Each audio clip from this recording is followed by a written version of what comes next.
pag-umpisa pa lang, nung umpisa pa lang, nung maraming mga amendments sa mga kongresista, mga senador, mga flood control projects, dapat pala nagkaroon ng partisipasyon ang Regional Development Councils para hindi na tayo nagkakaroon ng ganitong klaseng problema.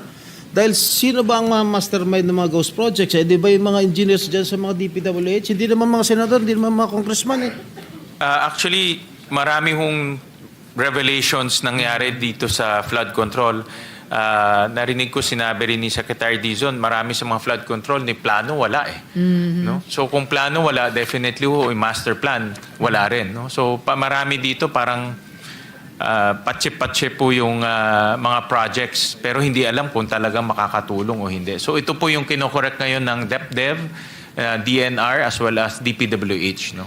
Salamat, Mr. Chair. Kasi yung sinabi niyong ganyang mga proyekto, walang engineering plan, may financial plan lang.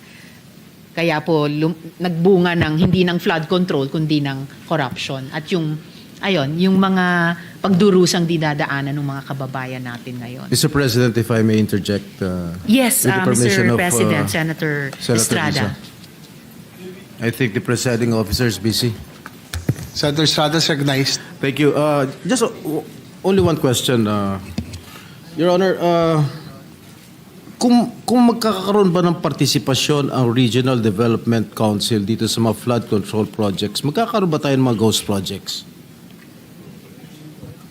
Kung tinitignan ho namin, yung batting average ng Regional Development Council, less than 30% lang po or around 30% ang projects na na-approve ng Regional Council na napopondohan ng GAA.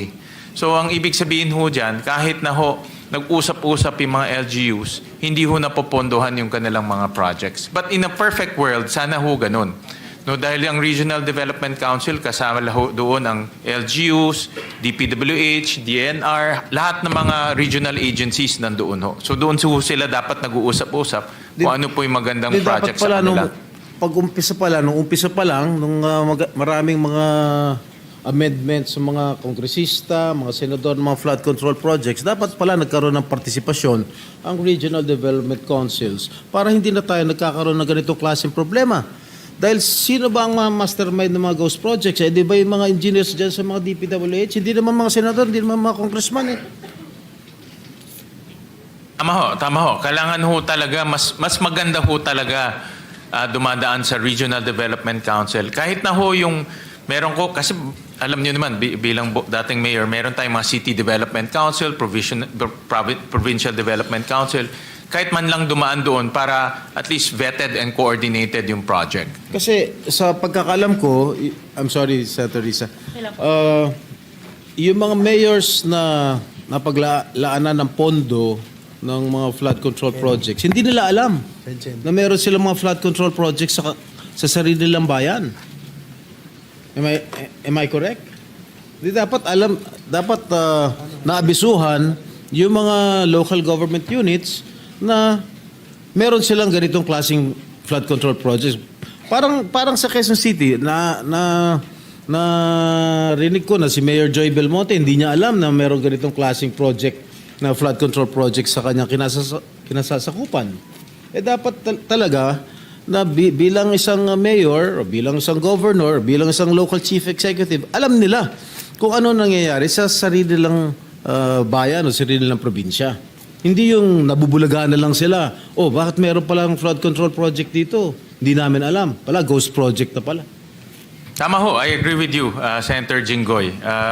Lumabas yan sa marami natin pagdinig dito sa Senado. Katulad po yung sa Oriental Mindoro na billions yung project sa hometown ng governor pero hindi rin alam ng governor. No? So, hindi na ko-coordinate po sa local government units itong mga project na ito. So, dapat po talaga ma-coordinate kasi at the end of the day, ang local government units ang sumasagot kung may problema doon sa lugar. Kung mayroong baha, kung mayroong ine-evacuate, sila ho ang sumasagot. No? Dito ba sa 2026 budget, mayroong mga flood control projects? Zero. Wala ho. Zero ho. Walang flood control. Mabuti naman. Thank you very much, Senator Risa. Very welcome, Mr. President and Senator Estrada.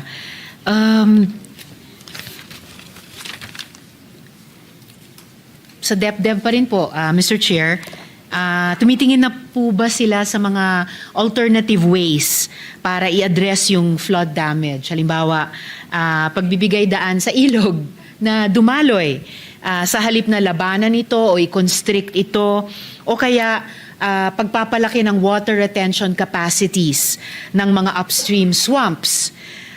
Ang DepDev ba nagko-consider na rin ng mandatory insurance coverage against flood risks, Mr. Chair?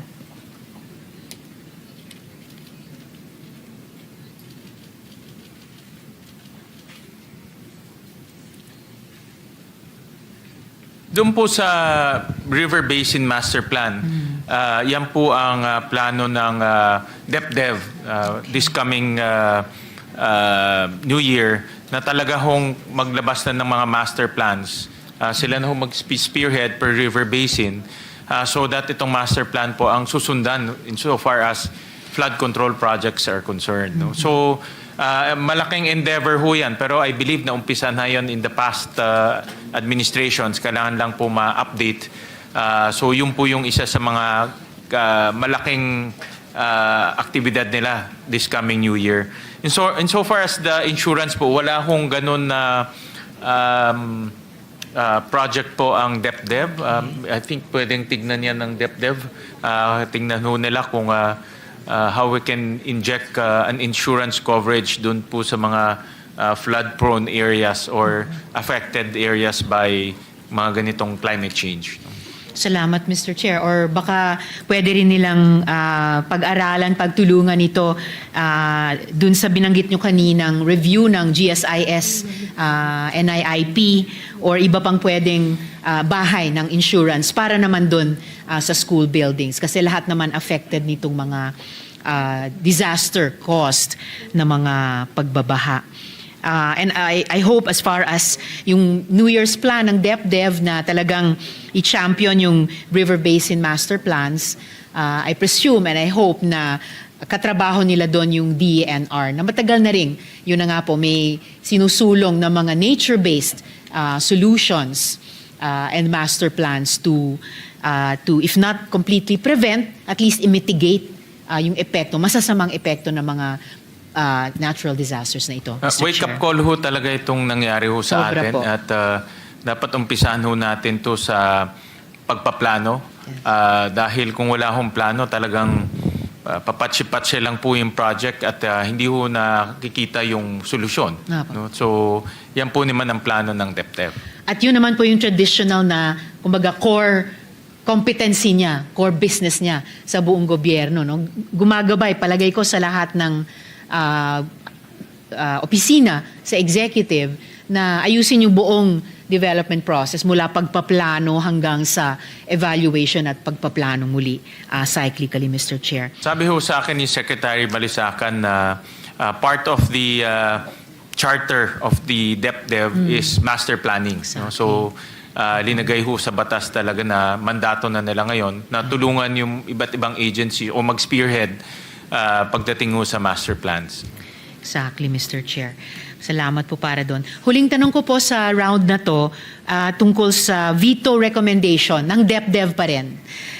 Sa pagtatayo po ng bagong Department of Economy, Planning and Development, pinaglaban natin ang kapangyarihan ng DepDev na magrekomenda sa Presidente kung may aalisin na mga proyektong di sang-ayon sa mga national priorities. And ngayon, syempre, nakatingin tayo dun sa yung Philippine Development Plan, ambisyon 2030, 2040, 2040. So, sa kasalukuyang budget ng DepDev, sapat na ba ang pondo at staffing para palakasin ang teknikal na kapasidad ng Regional Development Councils na makapagrekomenda ng pag-veto sa mga hindi kinakailangang or makasasama pang ang mga proyekto, Mr. Chair?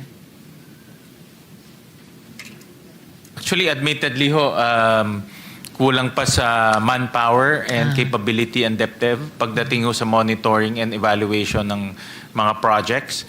Kasi part ng mandato ho nila, kung napondohan natin, nagmo-monitor at nag-evaluate rin sila dun sa mga projects, lalo na yung mga malalaking pong projects. So admittedly, kulang ho sila sa manpower and capability per region. Yun naman po ang dinidevelop nila over time. No? Okay. Very well noted, Mr. Chair. Magsususpend muna ako, Mr. President. Maraming salamat, Mr. Thank you Chair. very much, May ilang Senator huling Risa. tanong na lang ako sa susunod kong round. Pagkatapos may mag-take turns din po yung ibang mga colleagues natin. Maraming salamat po.